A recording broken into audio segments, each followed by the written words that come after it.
کہ آپ میرا استعفا نامہ منظور کریں، استعفا منظور کریں۔ کہا کہ کیا بات ہے؟ کہا کہ آج لوگ رشوت دے کر اپنا فیصلہ کرانا چاہ رہے ہیں۔ وہ معلوم کیے کہ میں کون سی چیز پسند کرتا ہوں، اس کو میرے پاس پہنچا رہے ہیں، اس لیے مجھے قاضی بننا نہیں، کسی کی رشوت دینا۔ یہ تھے ہمارے قاضی حضرات قرون اولیٰ کے۔ آئیے صحابہ رسول کی سیرت کے ایک جھلک آپ کے سامنے پیش کر دیتا ہوں۔ اللہ کے رسول صلی اللہ علیہ وسلم نے اس امت کے امین ابو عبیدہ بن جراح کا لقب رکھا تھا، امین الامہ۔ اسی طرح دوسرے صحابہ، بہت سارے صحابہ جو امانت دار تھے، چنانچہ اللہ کے رسول صلی اللہ علیہ وسلم نے خیبر کی زکوٰۃ کی وصولی کے لیے ایک عامل کو مقرر کیا۔ یہ عامل اللہ کے رسول کے زمانے میں زکوٰۃ وصول کرتے تھے، حضرت عمر رضی اللہ تعالیٰ عنہ کے زمانے میں بھی وصول کیا کرتے تھے۔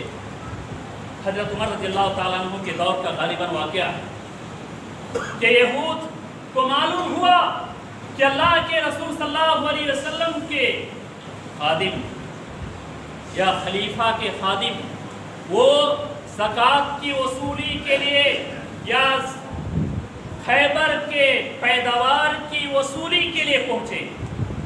چنانچہ ان لوگوں نے اپنی عورتوں کے زیورات کو جمع کیا، اور جمع کرنے کے بعد اس قاصد کے پاس پہنچے اور کیا کہا؟ ھذا لک وخفف عنا فی القسمہ، یہ آپ کے لیے خصوصی طور پر ہے، یہ آپ کے لیے خصوصی طور پر ہے، یہ آپ کو ہم لوگ گفٹ دے رہے ہیں، یہ آپ کو ہدیہ دے رہے ہیں۔ جتنا پیداوار ہوا ہے تخمینہ کرنے میں، اندازہ کرنے میں کمی کر دی تھی۔ تو اس وقت جو اللہ کے رسول صلی اللہ علیہ وسلم کے پرورش میں زندگی گزارے ہوں، آپ کی صحبت میں رہے ہوں، جو صحابہ رسول ہوں، وہ کیسے برداشت کر سکتے، کیسے قبول کر سکتے؟ انہوں نے کہا کہ تمہاری اسی کرتوت کی وجہ سے میں تم لوگوں کو سور اور بندر سے بھی خراب سمجھتا ہوں، تمہاری اس عادت کی وجہ سے۔ کیا تم یہ سوچتے ہو کہ میں رشوت لے کر اس مال کے اندازے میں کمی کر دوں؟ ہرگز نہیں ہوگا۔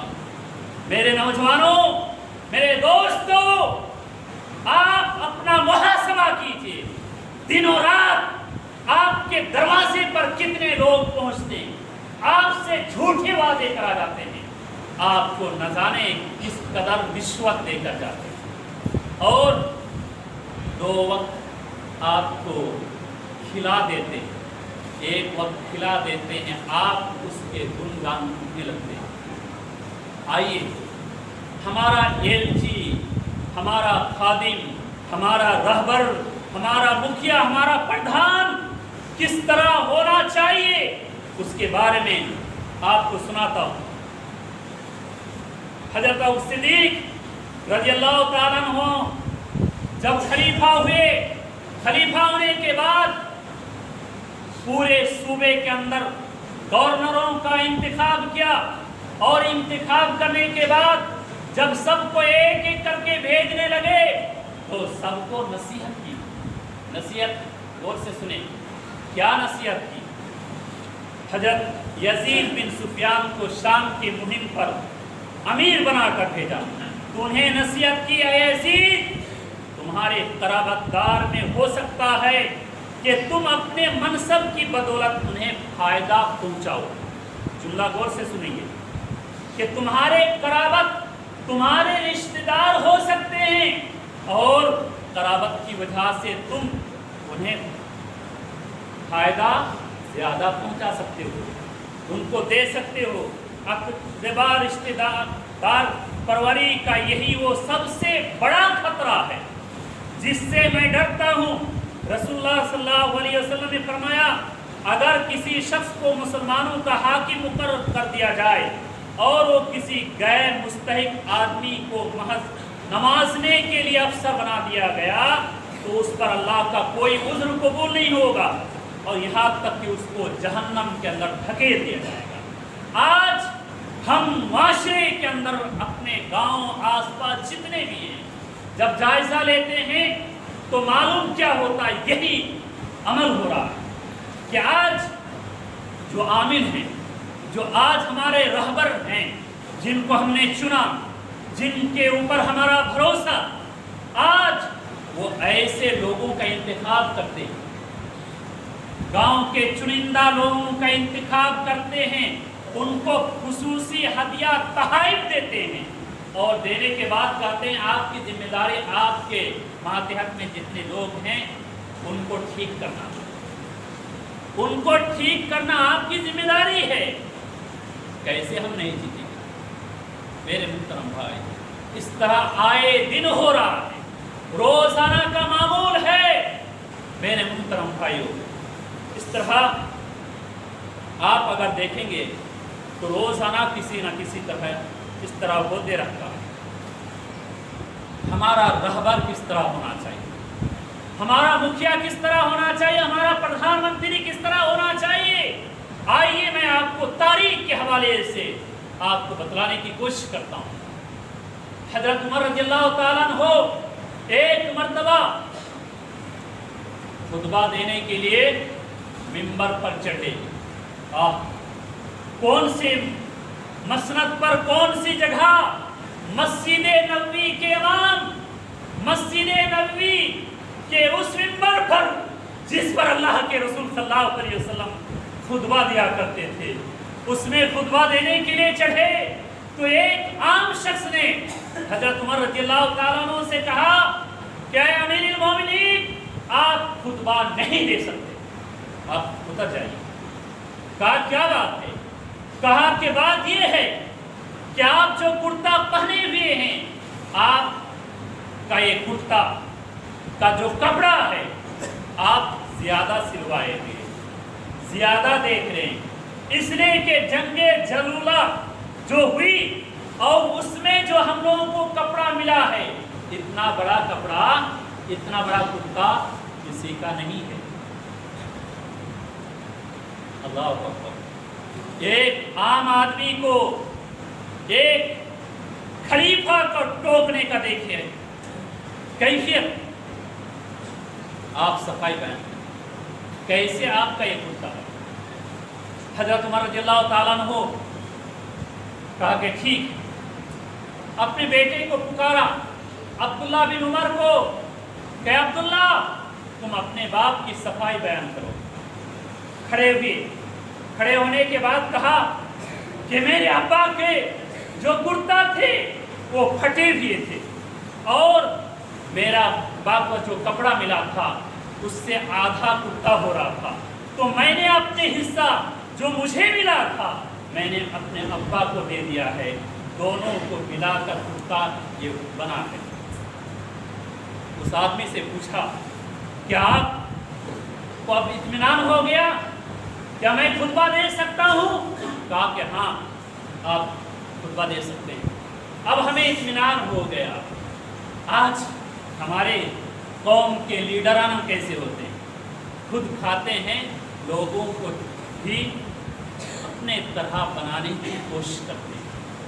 ہوتا یہ ہے آج الیکشن کا دور ہے، لوگ کہا کرتے ہیں، بہت سے جگہوں میں سوال ہوتا ہے، کیا سوال ہوتا ہے؟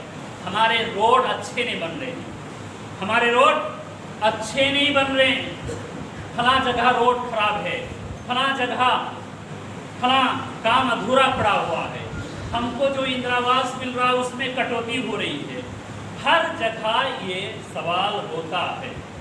میں آپ سے پوچھتا ہوں، سب سے پہلے آپ نے جس کو انتخاب کرنے کے لیے چنا، جس کو آپ نے مکھیا بنانا چاہا، سمیتی بنانا چاہا، سرپنچ بنانا چاہا، M L A M P بنانا چاہا، سب سے پہلے تو آپ چور بنے، ڈاکو بنے، آپ نے پہلے اسے روکنے کا کام کیا کہ نہیں؟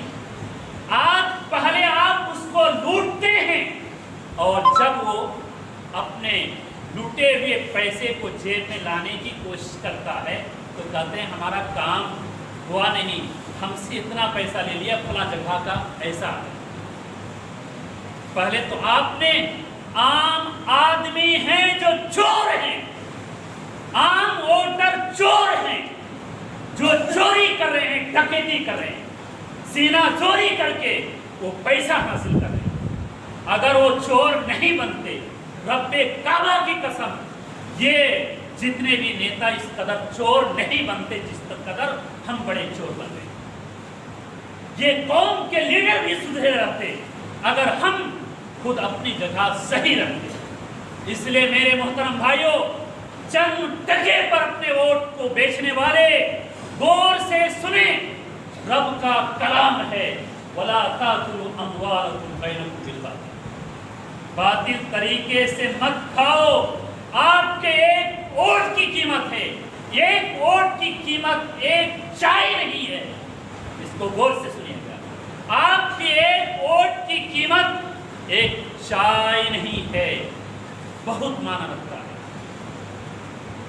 5 سال آپ کے قوم کو، آپ کے بھوش کو سنوارنے کے لیے آپ ووٹ کریں۔ اس لیے غور کر کے سمجھ کر کے آپ اپنے ووٹ کو بچا کے رکھیے اور ایسے آدمی کا انتخاب کیجئے جو لٹیرا نہ ہو، لٹانے والا نہ ہو۔ جو لٹا رہے وہ لٹیرا بنے گا۔ ایک بات جان لیجیے، جو قوم کا صحیح رہبر ہوگا وہ لٹیرا نہیں ہو سکتا۔ حضرت صدیق رضی اللہ تعالیٰ عنہ لٹیرے نہیں تھے، خلیفہ بنے۔ اللہ غور کیجیے، خلیفہ بنے، خلیفہ بننے کے باوجود کپڑے کے گیٹری اٹھائے، سر پر لادے بیچنے کے لیے چلے گئے۔ صحابہ کرام نے دیکھا کہ امیر المومنین حضرت صدیق رضی اللہ تعالیٰ عنہ کپڑے کی گیٹری لے کر بیچنے کے لیے جا رہے ہیں۔ کہا کہ امیر المومنین کہاں جا رہے ہیں؟ کہا کہ میں اگر تجارت نہ کروں تو میری زندگی کیسے چلے گی، میرے بیوی بچوں کا پالن پوشن کیسے ہوگا؟ چنانچہ صحابہ کرام نے مشورہ کیا، مشورہ کرنے کے بعد ان کے لیے تنخواہ کا انتخاب کیا، سمجھے، تنخواہ کا انتخاب کیے اور اس کے بعد وہ مسند خلافت پر۔ میرے محترم بھائی، اس طرح کی بہت ساری باتیں ہیں۔ آپ سے گزارش کروں گا کہ جو باتیں آپ کے سامنے رکھی گئی اس پر آپ عمل کرنے کی کوشش کریں، اپنے عاقبت کو، اپنے آخرت کو خراب نہ کریں، اس لیے کہ آج جس دور سے ہم اور آپ گزر رہے ہیں نہایت ہی خراب دور ہے۔ آخر میں چونکہ وقت زیادہ ہو گیا، آخر میں حضرت عمر رضی اللہ تعالیٰ عنہ کا ایک واقعہ آپ کے سامنے پیش کر کے بات کو ختم کر رہا ہوں۔ آج کے جو قوم کے رہبر ہیں وہ اپنے جیسے لوگوں کو ہی زیادہ چنتے ہیں، پسند کرتے ہیں۔ میں نے کہا بھی کہ پہلے ان کو خریدنے کی کوشش کرتے ہیں اور اس کو اپنے فیور میں کرتے ہیں، اس کے بعد پھر دوسرے کو فیور کراتے ہیں۔ آئیے حضرت عمر رضی اللہ تعالیٰ عنہ کے واقعہ آخر میں بیان کر کے بات کو ختم کرتے ہیں۔ حضرت عمر رضی اللہ تعالیٰ عنہ کے پاس ایک مرتبہ روغن زیتون سے ملی ہوئی روٹی آئی۔ آپ نے پوچھا آج کل کیا سب لوگوں کو اس قسم کا کھانا میسر ہے؟ جواب ملا کہ نہیں۔ آپ نے اسی وقت کھانا کو واپس کر دیا کہ جب تک قحط دور نہ ہو کوئی گوشت نہ کھائے، اور نہ ہی انہوں نے روغن اور زیتون کا ہاتھ لگایا۔ آپ نے کھایا نہیں جب تک قحط سالی پڑی۔ اور آئیے کہ آپ جب انتقال کیے تو کیسے لوگوں کو آپ نے خلافت کے لیے نامزد کیا۔ عشرہ مبشرہ جس کو اللہ کے رسول صلی اللہ علیہ وسلم نے جنت کی بشارت دی تھی، 10 آدمی تھے، 10 آدمی میں 3 آدمی انتقال ہوئے۔ ایک حضرت صدیق رضی اللہ تعالیٰ عنہ، دوسرے ابو عبیدہ بن جراح طاعون امواس میں وہ شام میں انتقال کر گئے. تیسرے حضرت عمر رضی اللہ تعالیٰ عنہ شہید کیے گئے. انتقال ہو رہے ہیں, مرنے کے وقت وصیت کر کے جا رہے ہیں. کیا کہ میرے بعد 6 آدمیوں میں سے ان کو خلافت کے لیے نامزد کرتا ہوں. وہ 6 آدمی کون ہیں؟ وہ 6 آدمی حضرت عبد الرحمن بن عوف ہیں, سعد بن ابی وقاص ہیں, زبیر بن عوام ہیں, حضرت علی ہیں, حضرت عثمان غنی رضی اللہ تعالیٰ عنہ, حضرت طلحہ بن عبید اللہ. یہ 6 آدمی عشرہ مبشرہ کے ہیں, اور ایک آدمی ہے عشرہ مبشرہ میں سے, لیکن ان کا نام نہیں لیتے. کیوں نہیں لیے؟